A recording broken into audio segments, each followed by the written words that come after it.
I've got the drive shafts out of the rear end of the vet cart, and I'm going to be putting in some new U-joints. So if you want to learn how to do it, stay tuned, and I'll teach you in this video. Welcome back for another Tips and Tools Tuesday with your host Anthony Bronner from Hardcore Fab. All right, let's start off by talking about the universal joint itself, or U-joint, whichever you want to prefer to call it. So there is some differences in them right off the bat. So like this one, for instance, you can see that there's a grease cert right here. This one does not have a grease cert. And that's important to note because there's no way to service this U-joint once it's installed. You can't add any more grease or anything like that to it. So if you play around in a lot of water or anything like that, that U-joint is going to fail a lot sooner than one like this that you can actually go ahead and add some more grease to. Another difference to note is going to be how the U-joint is installed. Some of them have a clip that looks like this, and that clip will actually fit right down into that little groove that they have cut in the end of these caps. And that's what will actually hold the U-joint from sliding in and out of the yoke. The other style has a little clip that looks like this, and that clip is actually held in at the end of the U-joint on the end of the cap, and that keeps it from sliding out. We'll get into more of that here in just a little bit. Okay, now to move on to sizing your U-joint. The important numbers here to know are what it measures across the entire joint, and then also how big around these caps are here. So those are going to be the measurements you need to know when you're going to buy another replacement joint.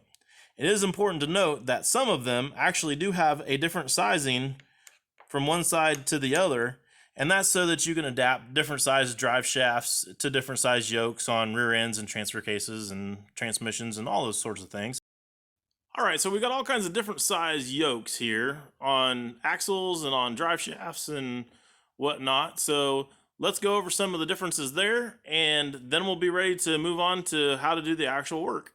Let's knock these axle shafts out of the way first. So on those, most of those are going to take this style U-joint that has a little ring here on the inside of the cap and has the little clips that look like that to hold them in. And we'll go over how to press those out and everything here in a second. But you can see there's different sizes of them, of course, and everything. And you can see in this one, that big giant crack that runs all the way down it and the end of it being gone. Yep, that's one of the ways how I got to learn how to change U-joints so good. So to keep this video short and sweet, I am not going to talk about how to remove these from the vehicle. We'll have to go over that in a whole different video. But I am going to show you guys how to press the U-joints out on drive shafts and stuff, and that's all going to apply the same way on these axles. Before we can take and change the U-joint, we have to remove the drive shaft. So I've got these yokes sitting up here so that you guys can kind of see some of the differences on the way that you remove the drive shaft from the vehicle. Now, with that said, you've got styles like this that have a shaft here that just slips into the back of the transmission. On that style, there's just a seal here. There's a shaft right there that comes out of the tranny that slips on, and it just slides right into the end of the tranny, and then of course your U-joint goes there. You can tell that that's a slip joint right there and moves in and out of the tranny because there's no nut on the inside of it. When you come over to one like this style has a nut that sits in here, and that holds that yoke to the transmission or transfer case or the rear end, whatever it is that you're dealing with that has the style yoke. So on a style like that, it's important to note that it's got a U-bolt with some nuts on the bottom of it. So that's how you remove the drive shaft from that kind of style yoke. This style is basically the same thing, where it has bolts, but then it has a strap rather than a U-bolt. So you'll have a bolt here that you'll actually just remove, and then the U-joint will come right out. The last style here is a style that actually just bolts on, and you'll see this a lot of times on transfer cases and things like that. And it just has the 4 bolts there that unbolts it from the transfer case, and then that part stays with the drive shaft when you remove it from the vehicle. The next style of yoke to talk about is a slip yoke on the end of a drive shaft, and the way it works is it actually just slips up and down on a shaft that comes out of the end of the drive shaft, and it's splined on the inside of there to go on there. Now this one is some trash that I had just laying around in a junk pile, so ignore the fact that it's all welded on and crappy over here and it's missing this seal, but yours should have a seal that screws onto the end of this right here. You can kind of see the threads on it a little bit, and that'll keep it from kind of slipping off there if you don't unscrew that a lot of times. So if you wanted to work on just this part of the yoke and not have to have the whole entire drive shaft in your way, you can take that, undo that nut, and then slide that whole piece off, and then you have just that piece to work with rather than a big long drive shaft. The last yoke that we're going to talk about today is this style here, a weld-on yoke, and you can see that it's actually welded to the shaft. So you've got to be careful with these to make sure and not damage the end of it, because if you do, and it's got a piece out like this, or you mess up the end of it to where you can't get a U-joint back in, you pretty well junk this whole thing, or you have to take it somewhere and have somebody cut this end back off and remove it and put another one back on, and most of you probably aren't going to have the capability of doing that yourself. The reason why this drive shaft's still laying around my shop is because I built it a few years ago for one of my crawlers, and the other end of it's kind of special. It got twisted off, so it's kind of neat looking. The other side was jacked up with that yoke, so it's pretty well junk, but it's a good souvenir. Okay, so to drive these U-joints out, I've got 3 options I'm going to throw at you. The first one is probably the worst one, and that is to take a socket or something like that and actually just beat the freaking U-joint out with a hammer. Now, I have done this before. It is doable, but I don't suggest it because you got a very good chance that you might mess up the end of the yoke or something like that. And when you go to put the new U-joint in, you could very well damage the new U-joint. So it is an option, but it's kind of just more like a field fix type option when you don't have any other things around to be able to use. Option 2 is the most expensive option, and that is if you've got a press in your shop that you can use to actually press the U-joint out. Now, most of you are probably not going to have access to a press, so I'm going to skip option 2 and go straight to option 3 as our best scenario for most of you to be able to do this work. Ball joint press.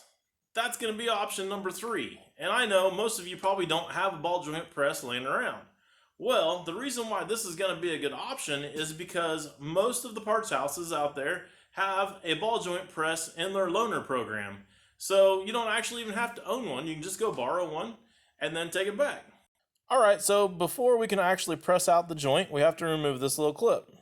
And if you grab it with a pair of needle nose, it's pretty easy just to grab it and then hook it and pull it out, and it bounces across shop and you're done. So our other style of U-joint that has the inside style clip, you can just take and find the edge of that and put a punch or your screwdriver that you've already jacked the end of it all up and in there, and then just tap on it with a hammer, and you can see it just pops right off.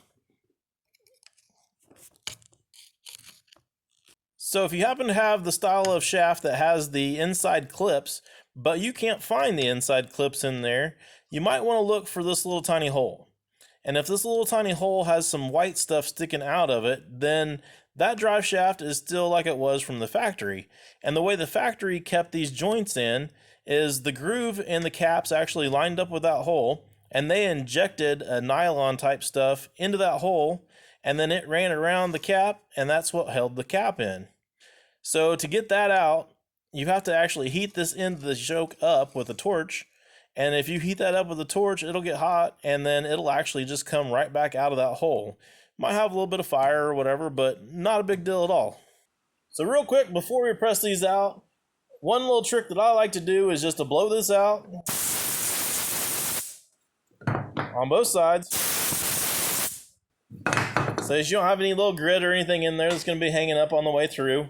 And then give it just a little shot of some PB or some WD or whatever it is that you got laying around. So the next part should be pretty self-explanatory. There's a hole in the end of the press. We have to slide it over one side and the screw on the other. The only thing that we really have to get lined up is the joint with that hole. That seems pretty self-explanatory, but you'd be surprised at how many people don't do that and can't figure out why they can't get it to go through. So I get it lined up. I give it a couple of zips with the impact just to make sure that it's tight. And then I look in there and we are all lined up, looking good. So now we can just hit it with the impact and push it right on through.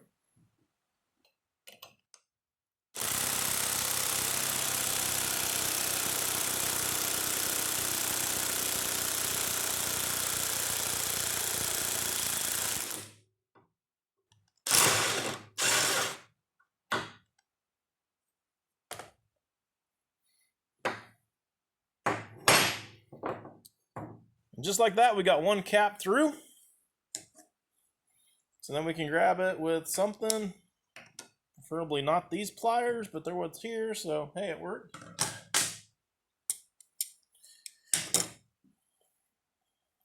Now, if you have a real big joint, sometimes you can get them to come out, and it did. Now, if you don't have a big enough joint here to where you can actually get that to come through, sometimes you'll have to actually push it back through the other direction, pull the cap off of the other side, and then you can work it out. But you can see with the other yoke on there, no matter what, you can get them out, and they do have enough room to push back and forth and make it to where it works. So that was easy enough to get the U-joint out. Now we need to clean the shaft up. The outside of it's not nearly as important as this little groove. This little groove right here that's milled in there. You guys can kind of see it. You want to make sure and get all of the dirt out of there, because if you don't, you won't be able to get that snap ring to go back in there and actually seat properly.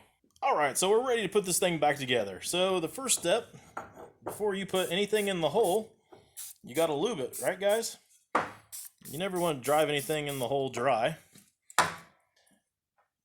Now, we can pull these caps off. Be really careful pulling these caps off, because there's a bunch of little needle bearings in there, and you don't want to lose any of those or get any of them out of place, because they've got to be in there just like that, all lined up around that outside edge, and if they're not, then that's going to screw up the joint, and you're not going to be able to put this thing back together. I guess I can leave a couple of them on there.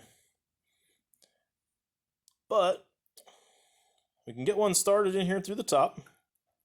It won't go very far, but you can get it kind of just sitting there and started. I'm going to leave it with that grease zerk hole sticking out so that I can get the grease zerk back in there. And then kind of get her set into place there.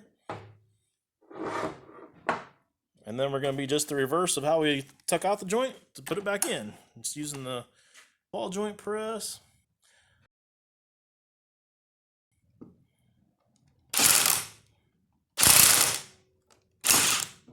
There again, you got to be careful that it doesn't get all out of whack and mess up the hole.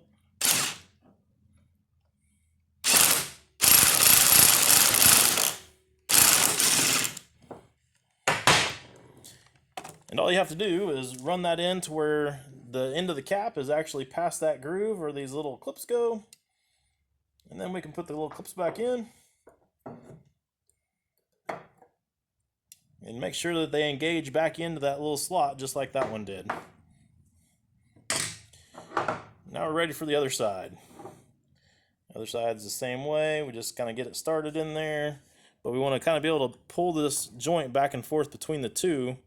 And if we can pull it back and forth between the two, then we know we've got them square with each other and lined up in the hole correctly. So it all should slide back together real easy.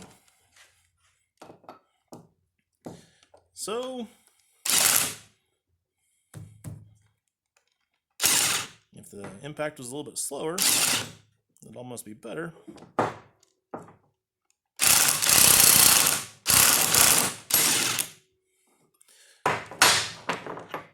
There you have it. Your joints back in. One more clip to put in.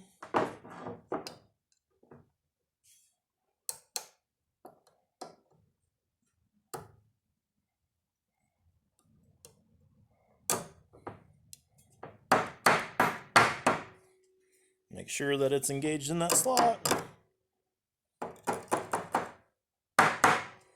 Doesn't look like I got it in all the way, so that happens.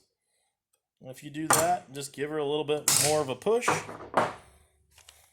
You do have to be careful because you don't want to push this thing too tight, but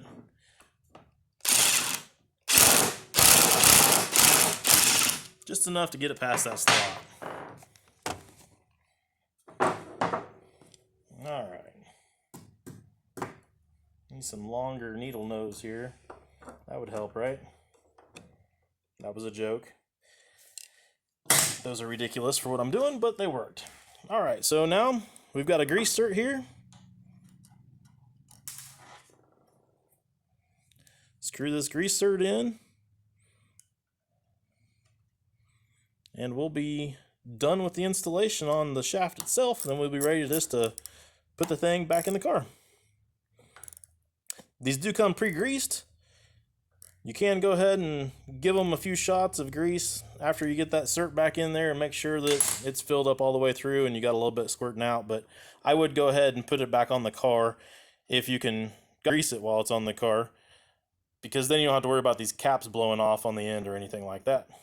If you guys found the information in this video useful, you guys can repay me by just doing one simple little thing. Just go down there to the bottom of the video and smash that like button. And hey, while you're here, maybe check out some of these other videos.